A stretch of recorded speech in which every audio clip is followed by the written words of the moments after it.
예수님. 찬미 예수님. 네, 반갑습니다. 여러분들과 함께 이제 탈출기와 거울보기에 관해서 이제 6차례에 걸쳐서 이제 강의를 하고자 합니다. 우선은 이제 탈출기와 거울보기라는 책이 뭐에 대한 책인지 간단하게 먼저 소개부터 해드리도록 하겠습니다. 그래서 제목이 탈출기와 거울보기이니까 우선 이 책의 내용은 탈출기에 대한 내용이겠죠. 근데 단순히 탈출기 안에 무슨 내용이 들어있는가 이제 그거를 살펴보는데 목적이 있는 것이 아니라 탈출기에 나오는 말씀을 우리 삶 안에 가져와서 우리 삶을 비추는 등불이 되게 하는 그런 목적으로 이제 탈출기를 쓴 것입니다. 그래서 우선은 이 책은 누구를 위한 책이냐 하면 탈출기를 처음 읽어보는 분들을 위한 책이라기보다는 이미 탈출기를 공부했고 또 여러 차례 성경도 읽어보고 그래서 성경의 말씀을 내 내면으로 가져와서 어떻게 하면 말씀에 충실한 삶을 살 것인가를 고민하는 그런 분들을 위한 책이라고 말할 수가 있습니다. 그래서 이제 이 책은 어떤 식으로 만들어졌느냐 하면 우선 수도자들은 해마다 연피정이라는 걸 해요. 그러니까 8일 피정을 하는데 그러니까 단체로 8일 피정을 못하고 혼자서 8일 피정을 해야 하는 경우에 그래서 혼자서 하루에 3개씩 묵상을 하면 이제 8일 피정을 할 수 있도록 그렇게 디자인된 것이기도 하고 또 한 달에 한 번 수도자들은 월피정이라는 걸 하거든요. 그래서 월피정 때 이제 2꼭지씩 묵상을 하게 되면 1년에 걸쳐서 이 책을 묵상을 할 수가 있어요. 근데 이제 여러분들처럼 이렇게 그룹으로 성경을 공부하시는 분들이 이제 성경을 같이 읽고 그거에 대해서 나눔을 하기 위해서 그룹 나눔을 위해서도 사용할 수가 있고요. 그 다음에 탈출기 통독을 하시는 분들이 통독하면서 옆에서 같이 두고 읽으면 이제 탈출기의 내용을 이해하는 데 도움이 되시도록 그렇게 이제 구성이 되어 있습니다. 그래서 우선은 이제 이 왜 탈출기를 그러니까 제가 이렇게 피정 또는 우리 인생 여정 이런 거랑 연관지어서 이렇게 바라보게 되었느냐 하면 제가 성경을 가르치고 또 저도 성경을 묵상하다 보니까 성경이 참 놀라운 책이라는 사실을 더 깊이 발견하게 돼요. 우선 성경 전체, 그러니까 구약 성경과 신약 성경 전체는 하느님께서 어떻게 인간을 구원하셨는가 또 구원하시는가에 대한 구원의 역사를 담고 있는 책이잖아요. 근데 오묘하게도 창세기에서부터 요한 묵시록에 이르는 여정이 하나로 연결되어 있다는 사실을 저는 발견하게 됩니다. 마치 우리가 인생을 어떻게 살아야 하는가 지도를 보여주는 것처럼 이제 그런 생각이 드는 거죠. 왜 그러냐 하면 창세기 시작은 여러분들이 다 잘 알고 있는 것처럼 하느님께서 세상을 창조하셨다는 이야기잖아요. 근데 그 하느님께서 창조하신 세상이 어떤 세상이었죠? 아름답고 보시기 좋은 세상이었었잖아요. 그죠? 첫 번째 창조 이야기에서는 하느님께서 7번이나 창조하실 때마다 하느님께서 보시니 좋았다. 그 말은 하느님께서 태초에 창조하신 세상은 아름답고 질서 있고 조화로운 그런 곳이었다는 거잖아요. 그 다음에 두 번째 창조 이야기에서도 뭐라고 말하냐면 에덴 동산은 온갖 과일 나무들이 자라고 그곳에서 네 개의 강이 흘러나왔다. 그런 낙원이었다. 이 말은 무슨 말이냐 하면 하느님께서 태초에 창조하신 그 세상은 사람들이 살기에 좋은 세상일 뿐만 아니라 생명력이 넘치는 곳이었다. 그게 하느님께서 태초에 창조하신 세상이었는데 근데 우리는 그 낙원을 잃어버리게 된 거를 알고 있잖아요. 그죠? 그래서 아담과 하와의 범죄 이후에 사람들은 에덴 동산에서 쫓겨나게 됐죠. 근데 에덴 동산에서 쫓겨났을 뿐만 아니라 무슨 일이 일어났냐면 에덴 동산 동쪽에 거룹들과 번쩍이는 불칼을 세워 생명나무에 이르는 길을 지키게 하였다고 말했잖아요. 그래서 인간은 낙원을 상실하게 되었고 낙원에 이르는 길이 막혀버린 거잖아요. 그런데 이제 이게 구약 성경이 처음이잖아요. 근데 신약 성경의 마지막 책 요한 묵시록에 가면 이제 하느님께서 세상을 마지막으로 종말 때 심판하시고 난 다음에 새 하늘과 새 땅이 열려요. 근데 그 새 하늘과 새 땅에 무슨 일이 일어나는가 하면 성경에 의하면 생명수의 강이 하느님과 어린 양의 어좌에서 나와 새 예루살렘의 거리 한가운데를 흐른다고 되어 있습니다.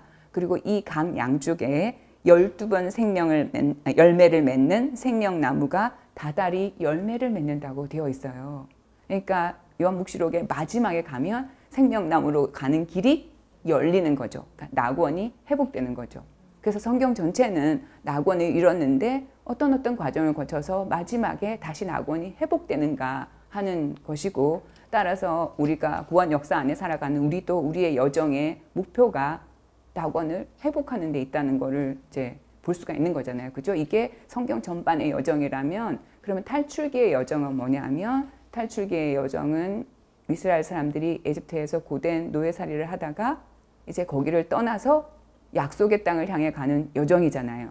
그래서 우리가 걸어가는 구원 역사의 여정하고 그 다음에 이스라엘 백성이 걸었던 탈출기의 여정이 어딘가 닮은 데가 있는 거죠. 그래서 우리가 이스라엘 백성들이 어떻게 에집트의 고된 노예살이에서 해방이 되어서 광야를 거쳐서 그 다음에 약속의 땅을 향해 나아갔는가를 잘 살펴보게 되면 이 구원 역사의 길을 걸어가고 있는 우리가 거기서 지혜를 얻을 수가 있고 또 어디를 향해야 되는지를 또 목표를 분명하게 하는데도 도움이 될 거라는 생각이 드는 거예요. 그래서 이제 제가 하고자 하는 일은 이스라엘 백성들이 어떤 과정을 거쳐서 그 약속의 땅을 향한 여정을 시작했는가, 그 다음에 그 과정 안에서는 무슨 일이 일어났는가를 살펴보면서 마찬가지로 구원의 여정에 길을 걷는 우리 안에, 그러니까 어떻게 길을 걸어가야 되는지, 어떤 지혜를 발견해야 되는지, 이제 어떤 힘을 얻어야 되는지, 어디에서 힘을 발견해야 되는지 이런 거를 이제 살펴보고자 한 거예요. 그러니까 이스라엘 백성들과 함께 이 약속의 땅을 가는 여정을 걸을 때 이제 우리가 같이 길을 떠날 거잖아요, 그죠? 근데 이 여정에서 조심해야 될 것들이 좀 있어요. 주의해야 될 것. 이제 우리가 함께 여정을 걷는데 이 여정에서 서두름은 금물입니다. 왜냐하면 서두르다 보면 놓치는 게 많잖아요. 그래서 천천히 길을 갈 거예요. 그래서 제가 이스라엘 백성이 걸어가는 여정을 24개의 단계로 나눠서 아주 천천히 걸어갈 거거든요. 그래서 이 책은 그래서 서둘러서 한 자리에 앉아서 끝까지 읽을 책이 아니라 아주 천천히 읽어가야 되는 책이죠. 그리고 그래서 만나는 모든 것, 이 여정에서 만나는 모든 것에 우리가 눈길을 주고 천천히 음미하며 이제 생각을 하게 될 텐데, 그래서 우리는 이 여정에서 사람도 만날 거고 사건도 만날 거고 자연도 만날 거예요. 그래서 그들이 우리한테 무슨 말을 건네고 있는지 그거에 귀를 기울여 보는 이제 그런 시간을 갖게 될 거예요. 그래서 제가 이 여정에 각각의 여정에 쉼터를 마련해 놨거든요.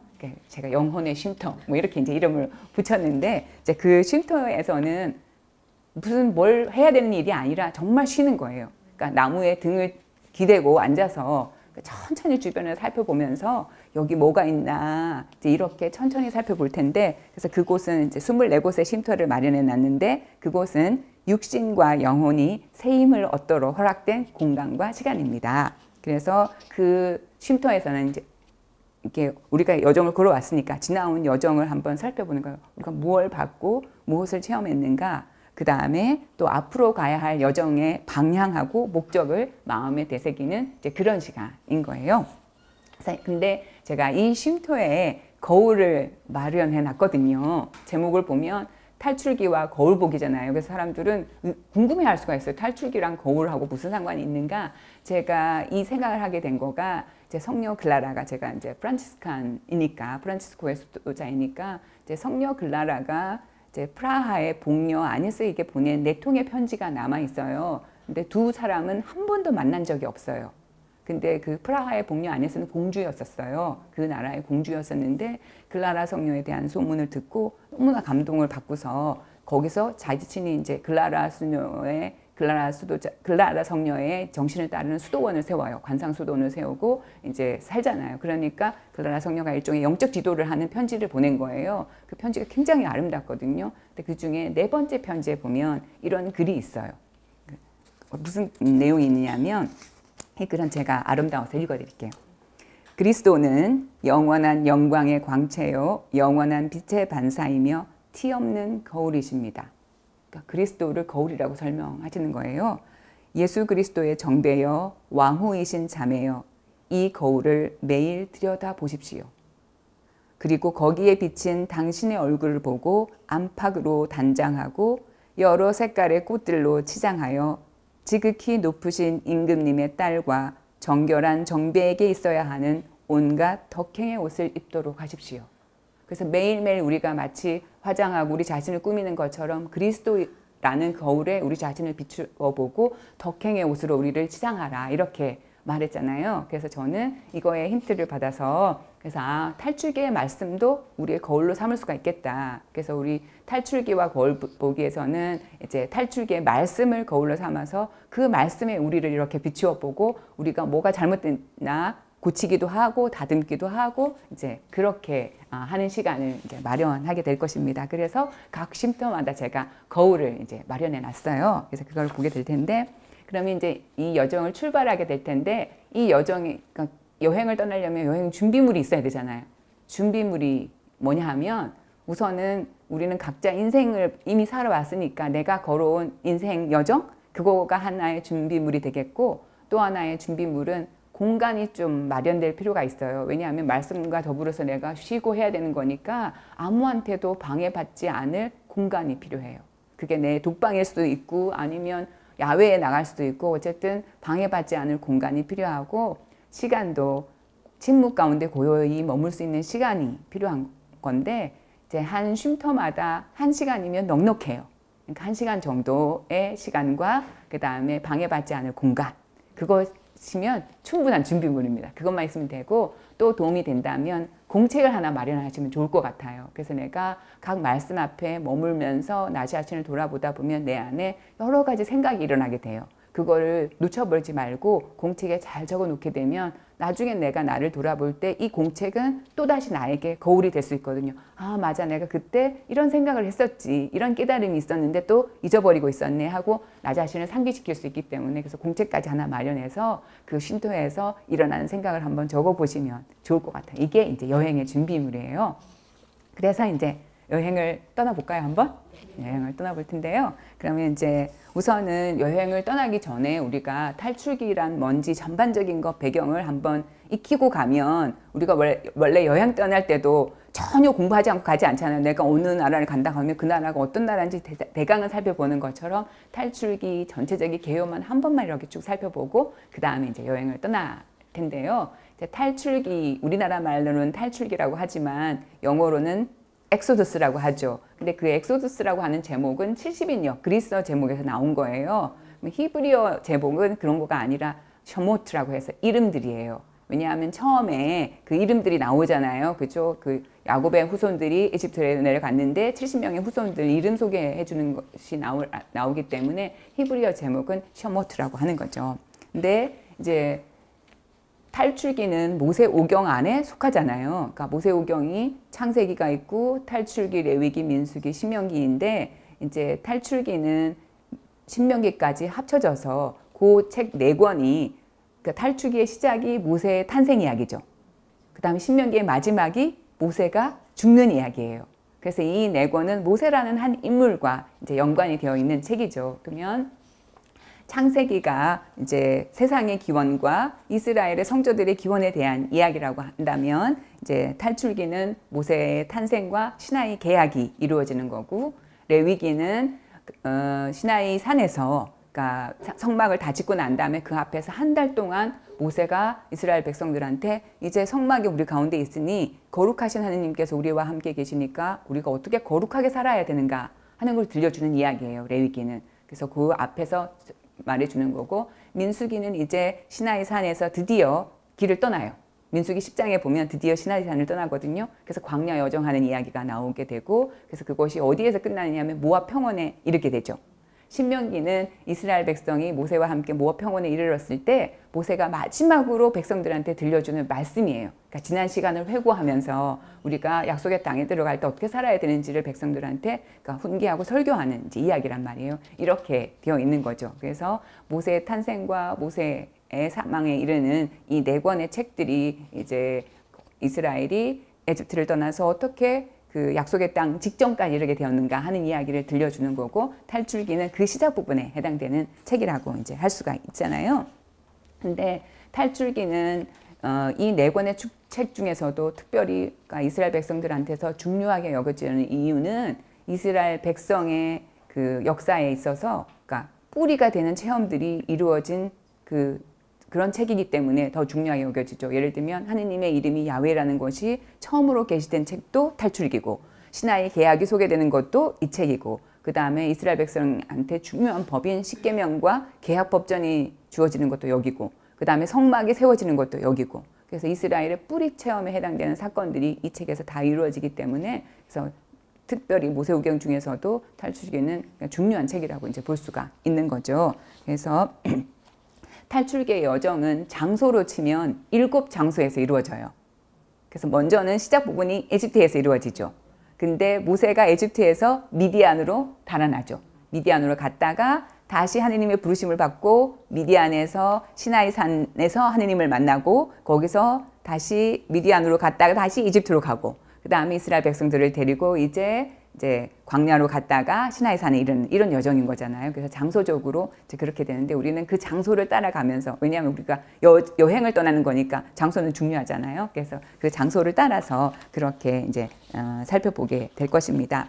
그래서 우리가 탈출기를 읽는 데 있어서 마지막으로 제가 여러분에게 말씀드리고 싶은 것은, 기존의 역사 비평학자들이 탈출기를 읽는 방법하고는 조금 다르게 탈출기에 접근하고자 합니다. 그러니까 역사 비평학자들은 탈출기 본문 안에서 나타나는 모순이나 균열이나 중복이나 이런 거에 관심을 많이 기울여요. 그래서 이 책이 몇 차례에 걸쳐서 편집이 되었는지, 원래는 뭐였는데 어떻게 변화되었는지, 이런 거를 설명하는데 주안점을 둔다면, 저는 탈출기를 완성된 하나의 작품으로 보고, 이 작품 안에서 드러나는 그 하느님의 메시지나 영적인 의미가 뭔지 이런 것에 더 주안점을 두고 탈출기를 읽고자 합니다. 그리고 탈출기를 공부할 때 또 제기되는 굉장히 중요한 질문 중에 하나가 탈출기의 역사성에 대한 문제예요. 실제로 이스라엘 백성들이 성경책에 나오는 것처럼 그렇게 에집트를 빠져나와서 바다의 기적을 체험했고 광야를 거쳐서 정말 그렇게 갔나? 특히 이제 성경에 의하면 이집트를 떠난 이스라엘 백성의 수가 장정만도 60만이라고 하는데, 그러면 노인들과 아이들까지 다 합치면 거의 200만에 해당되는 사람들이에요. 진짜로 200만의 사람들이 광야를 거쳐갔나? 그럼 광야는 200만의 사람들을 수용할 수가 없어요. 이제 그런 역사성의 문제가 제기되는데, 저는 이 책에서 이 사건이 실제로 일어났는가 일어나지 않았는가 그런 것에는 관심을 기울이지 않고, 다만 왜 이스라엘 백성들은 또는 성경의 저자들은 이 사건을 그러면 그렇게 이야기할까? 왜 60만의 장정들이 길을 떠났다고 말하는 건가? 이 말을 하는 데는 무슨 의미가 있는 것일까? 이런 거를 알아듣는데 더 주안점을 두고 이제 탈출기를 읽고자 합니다. 그래서 여기까지 말씀드리면 이제 탈출기가 아마 굉장히 읽고 싶어지는 그런 책이 될 텐데요. 그래서 이제 여러분들은 이제 다음 일주일 동안 탈출기라는 책을 이제 한번 그냥 구경하듯이 한번 이렇게 읽어보시고 다음 주에 만나면 좋겠습니다. 그러면 수고 많으셨습니다. 안녕히 계십시오. 네.